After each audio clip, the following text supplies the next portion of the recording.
So আজি আমি পঢ়িম ডাইৰেক্ট এণ্ড ইনভাৰ্স ভেৰিয়েশ্যনৰ ওপৰত। ডাইৰেক্ট ভেৰিয়েশ্যনটো কি হয়, প্ৰথমে আমি এটা এক্সাম্পল লৈছোঁ।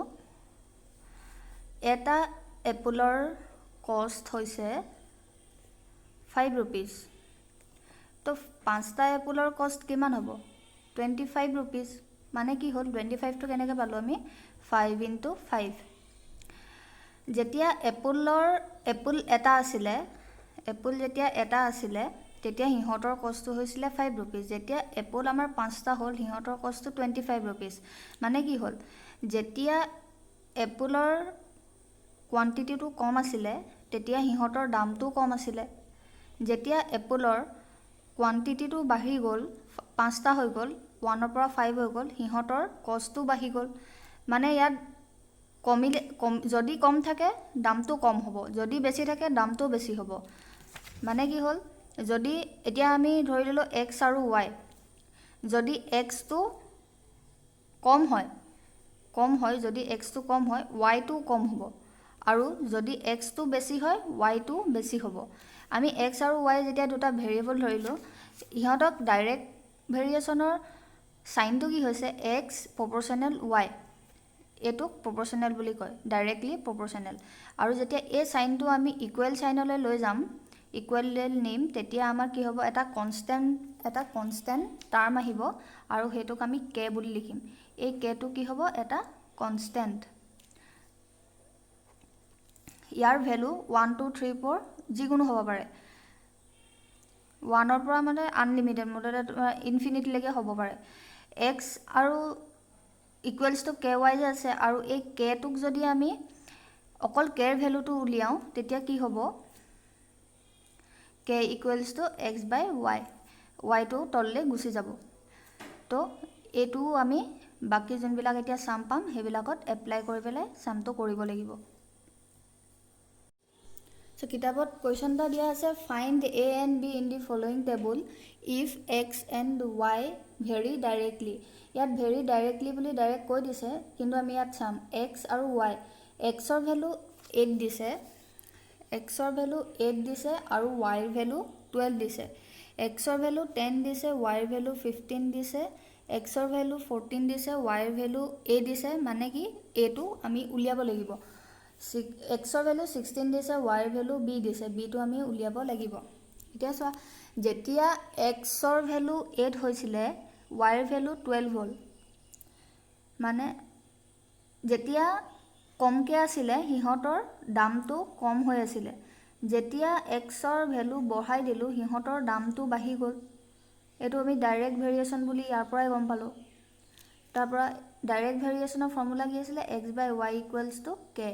এই ফৰ্মুলাটো আমি লগাই কৰিম এতিয়া।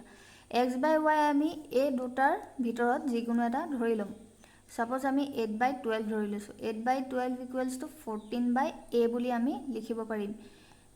আৰু এইটোক যদি আমি সৰু কৰি লওঁ কিমান হ'ব, 4 2 = 8, 4 3 = 12, 2/3, 14/a। এইটোক যদি ইকুৱেল চিনৰ এইফালে লৈ আহোঁ তেতিয়া আমাৰ হ'ব 2 × a/3 ইকুৱেলছ টু 14, আৰু 3টোক যদি আমি এইটো ছাইডলৈ লৈ যাওঁ তেতিয়া হ'ব 14 × 3। তো আমি এতিয়া উলিয়াব লাগে a ভেলু। এইটোক যদি এইফালে ৰাখি থৈ দিওঁ কিমান হ'ব, 14 × 3, এই 2টো তললৈ গুচি আহিব। এনেকৈ থকা মানে কি, 2টোৱে এইটোক ডিভাইড হৈ আছে, এই বস্তুটোক ডিভাইড হৈ আছে। তো 2 7 = 21, 2 7 = 14, তো 2 × 3 কিমান হ'ব, 21। তো বি ভেলুটো কেনেকৈ উলিয়াম, বি ভেলুটো same process, 12/18 equals to 16/b। তো 2/3 equals to 16/b, 2b equals to 16 × 3, b equals to 16 × 3/2, 2 8 = 16, 8 3 = 24। তো a ভেলু পাই গ'লোঁ, b ভেলু আমি পাই গ'লোঁ।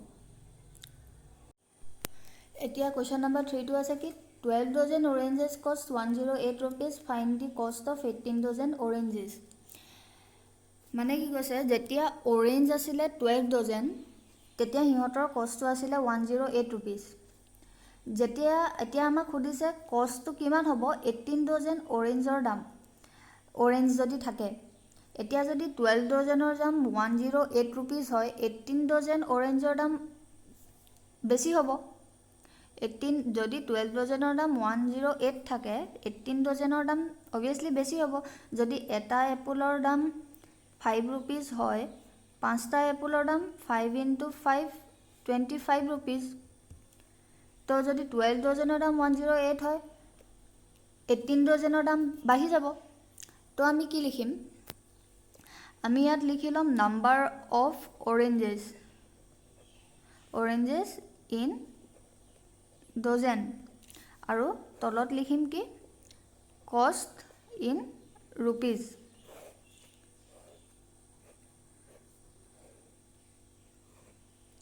তো প্ৰথমতে কি দিয়া আছে 12 dozen oranges cost 108 rupees তো number of oranges 12 লিখিলো আৰু cost তো 108 rupees লিখিলো আৰু find the cost of 18 dozen oranges তো number of oranges দিয়া আছে 18 dozens আৰু cost তো কি আমি নাজানো তো আমি এটো ডাইৰেক্ট ভেৰিয়েশন হ'ব 18 108 12 108 18 হলে obviously বাহিব আৰু আমাক হে ভ্যালুটো উলিয়াবলৈ কৈছে তো x by y equals to k x by y কিমান হ'ব 12 by 108 equals to 18 by k 12 9 is 108 1 by 9 equals to 18 by k তো x to এফালে ৰাখিলো 18 into 9 18 into 9 কিমান হ'ব 162 rupees তো x ৰ ভ্যালুটো কিমান পালো 162 rupees তো 18 dozen 12 dozen orange দাম যেতিয়া 108 হ'ব 18 dozen orange দাম 162 তো ডাইৰেক্টলি ভেৰি কৰিছে আমি হেতু আগতে গম পাব লাগিব কেনে গম পাম যেতিয়া 12 দাম 12 dozen orange থাকিব তেতিয়া 108 হলে 18 dozen দাম obviously বেছি হ'ব বুলি আমি গম পাম হেতু কাৰণে ডাইৰেক্টলি ভেৰি হ'ব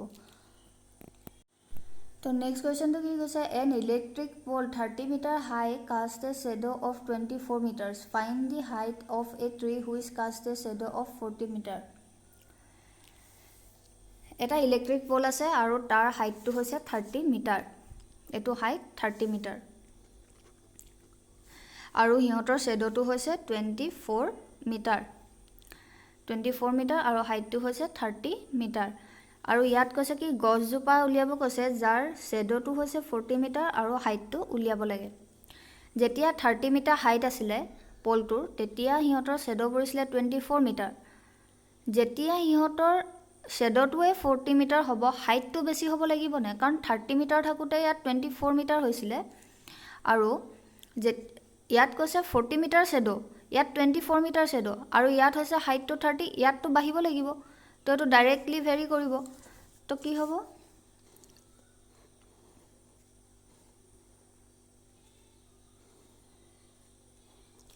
ইয়াত আমি হাইট ধৰিম ইয়াত আমি শ্যাডো ধৰিম তো প্ৰথমতে 30 মিটাৰ হাইট পোলটো কথা কৈছে হাইট আৰু হিহঁতৰ শ্যাডোটো 24 মিটাৰ আৰু গছজোপাৰ হাইটটো আমি নেজানো সাপোজ h ধৰি ললো আৰু হিহঁতৰ শ্যাডোটো 40 তো এটো ডাইৰেক্ট ভেৰিয়েশন হলে কিবা 30 by 24 equals to h by 40 6 5 ja 6 4 ja 5 by 4 equals to h by 40 तो h equals to किमान हो 4h equals to 5 into 40 h equals to 5 into 40 by 4 equals to किमान हो 50 meter 50 meter এটো কিমান পালো 50 meter এতিয়া কি হ'ব এটো 50 হ'ব 30 হতে 24 হল হাইট টু 50 হতে শ্যাডো টু 40 হল ডাইৰেক্ট ভেৰিয়েশন কাৰণ দুইটাই বাহিছে বা দুইটাই